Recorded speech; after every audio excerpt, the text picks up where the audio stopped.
আসসালামু আলাইকুম। আজকে তৈরি করব মজাদার চিকেন নুডলস।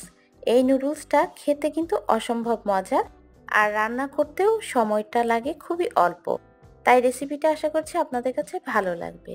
নুডলস তৈরি করার জন্য আমি প্রথমে হাঁড়িতে পানি বসিয়ে রেখেছিলাম। পানিটা যখন গরম হয়ে আসবে তখন এর মধ্যে দিয়ে দিলাম 2 প্যাকেট ম্যাগি নুডলস। আর সঙ্গে দিয়ে দিচ্ছি গাজর কুচি 1/4 কাপ। গাজর আর নুডলসটা আমি একসঙ্গে সিদ্ধ করে নিব। চুলার আঁচটা মাঝারি রাখতে হবে আর 2-3 মিনিটের মধ্যেই দেখা যাবে যে নুডলসটা সিদ্ধ হয়ে গেছে। তখন নুডলসটা নামিয়ে পানি ঝরিয়ে দিতে হবে।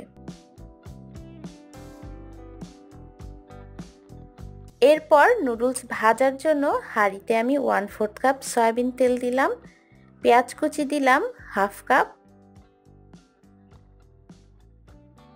এই পেঁয়াজটাকে বাদামি রং করব না, আমি শুধুমাত্র একটু নেড়ে চেড়ে নিব।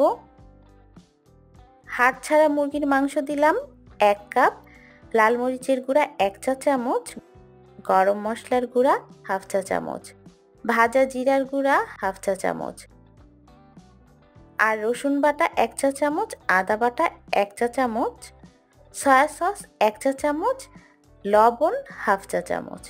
সব কিছু এখন ভালো মতো মিশিয়ে নিতে হবে আর চুলার আঁচটা মাঝারি রেখেই এই মাংসটাকে নেড়েচেড়ে ভেজে নিতে হবে।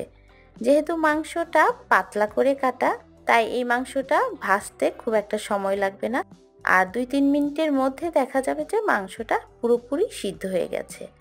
যখনই দেখবেন যে সিদ্ধ হয়ে গেছে তখন আগে থেকেই সিদ্ধ করে রাখা নুডলসটা এর মধ্যে দিয়ে দিতে হবে। এরপর আমি এখানে দিয়ে দিলাম 3-4টা কাঁচামরিচ ফালি করে কাটা আর নুডলসের মধ্যে যে টেস্ট মেকার থাকে আমি 2 প্যাকেট টেস্ট মেকার দিয়ে দিলাম। সব কিছু ভালো মতো মিশিয়ে নিতে হবে আর মেশানো হয়ে গেলেই নুডলসটা নামিয়ে নিতে হবে। এই নুডলসটা কিন্তু খেতে অসম্ভব মজার আর রান্না করতেও সময়টা লাগে খুবই অল্প। নুডলসটা আমি এখন গরম গরম পরিবেশন করছি। এই নুডলসটা যখন ঠান্ডা হয়ে যাবে তখন আরও ঝরঝরে হয়ে যাবে। আশা করছি রেসিপিটা ভালো লেগেছে। পরবর্তী রেসিপি দেখার আমন্ত্রণ জানিয়ে আজকের মতো বিদায় নিচ্ছি। আল্লাহ হাফেজ।